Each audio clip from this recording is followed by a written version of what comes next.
যেটুকু বুঝতে পারলাম আমি বলি, আমার খুব অনেক কিছু ক্লিয়ার হলো। তো আমি ধরে নিন যদি 100 গ্রামে আমার টোটাল খাবারটা সারাদিনের হয়, তার মধ্যে যদি আমার 40% আপনি বললেন, 45% আমার ওর মধ্যে যদি আমার কার্বোহাইড্রেট বা এই ধরনের থাকে, তাহলে আপনি বলছেন যে ওই কোটাটার মধ্যে আমাকে সারাদিন চালাতে হবে। তার মধ্যে যদি একটা মিষ্টি খেয়ে নিই, তাহলে সেদিনকে আমাকে ওই দিকটা কমাতে হবে। বুঝতে পারলেন সবাই? এই জিনিসটা বুঝতে পারলে আপনার কাছে পুরো ক্লিয়ার হয়ে যাবে যে কোনটা খেতে পারবেন, কোনটা খেতে পারবেন না। যেটুকু আমি বুঝতে পারলাম যে আপনার সবই খেতে পারবেন, বাট ওই লিমিটটা আছে, যেটা খাবেন সেদিনকে ওইটার জন্য ওই লিমিটটা কমপ্লিট হয়ে গেল, তো সেদিনকে আপনাকে ওইটা আর মানে ওই যে ভাতটা আর খাওয়া যাবে না। বুঝতে পারলেন? তো এইটাকে মেনটেন করলে আপনি নিজেরাই বুঝতে পারবেন যে কোনটা খেতে হবে, কোনটা। আপনি প্রশ্ন করবেন নিশ্চয়। আচ্ছা, এখানে একটা কথা বলছি, অনেকেই মনে করে এটা সত্যি না ঠিক, সেটা চিকিৎসকরা হয়তো বলতে পারবেন আপনারা।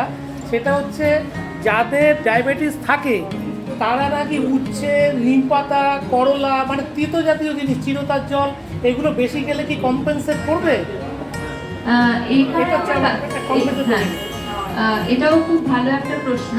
এই কনসেপ্টটাও আমাদের খুব ভুল যে তেতো খেলেই সুগার কমে যাবে। তেতো খেলেই যদি সুগার কমে যেত আমাদের, তাহলে আমরা কোনো ডক্টরের কাছে যেতাম না, সবাই ওই দিয়েই ট্রিটমেন্ট করতাম, ঠিক আছে? কিন্তু কিছু কিছু ক্ষেত্রে দেখা যায়, দেখবেন মেথি, আমরা জেনারেলি বলে থাকি মেথি খেলে সুগার কমে।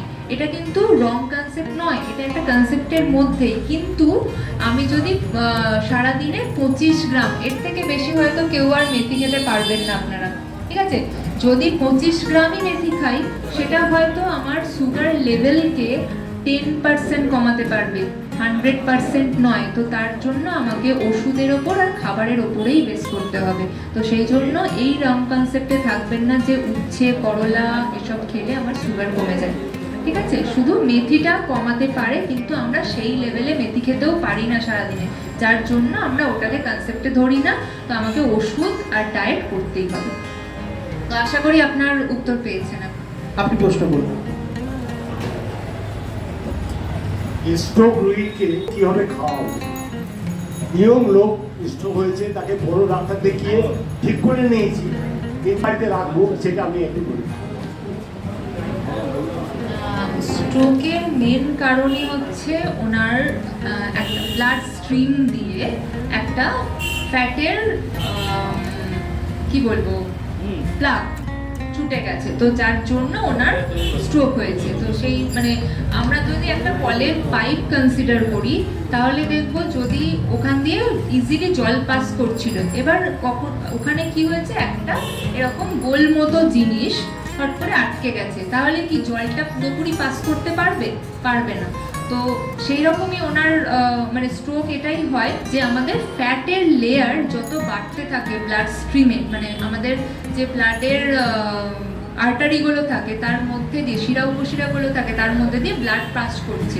এবার যত দিন যাচ্ছে আমরা ফ্যাটের পরিমাণ বেশি খাচ্ছি, আমাদের লেজি লাইফস্টাইল, আমরা ওয়ার্কআউট করছি না, কোনো রকম হাঁটাচলা করছি না, বসা কাজ করছি, তার ফলে কি হয়, ফ্যাটগুলো ডিপোজিটেড হতে থাকে, মানে জমতে থাকে আমাদের ব্লাড স্ট্রিমে, তার ফলে আমাদের রক্ত চলাচলে বাধা সৃষ্টি করে।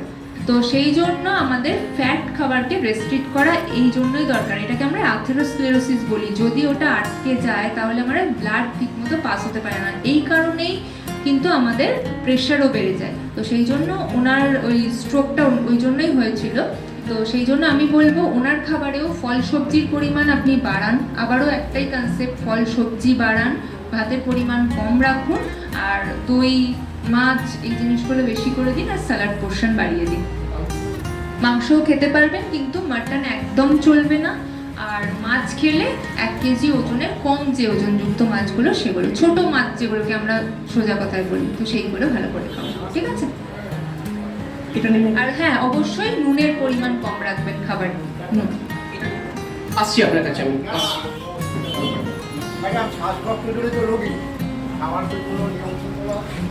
শ্বাসকষ্টের জন্য স্পেশালি নিয়ম কিছু নেই, কিন্তু তার মানে আশেপাশের যে পরিবেশ, শ্বাসকষ্ট কি কারণে হচ্ছে সেটা দেখতে হবে, ঠিক আছে? ওনার কি ঠান্ডা আপনার হয়?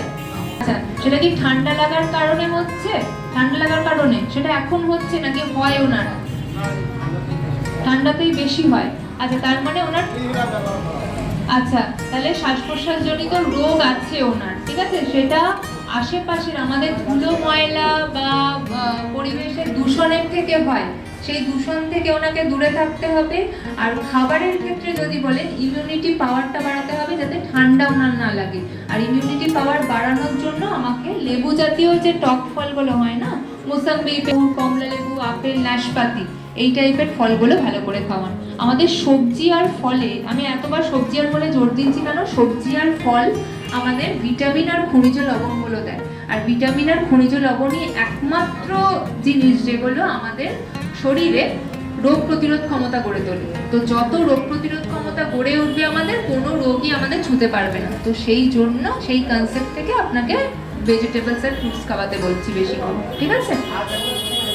ভাত এবং সবজি যেরকম, কোনো অসুবিধা নেই। ওনার আলাদা কোনো ডিজিজ নেই তো, মানে সুগার প্রেশার কিছু নেই তো, তাহলে কোনো অসুবিধা নেই, যে কোনো খেতে, মানে উনি যেরকম নর্মাল ডায়েট করেন সেরকম খেতে। বুঝতে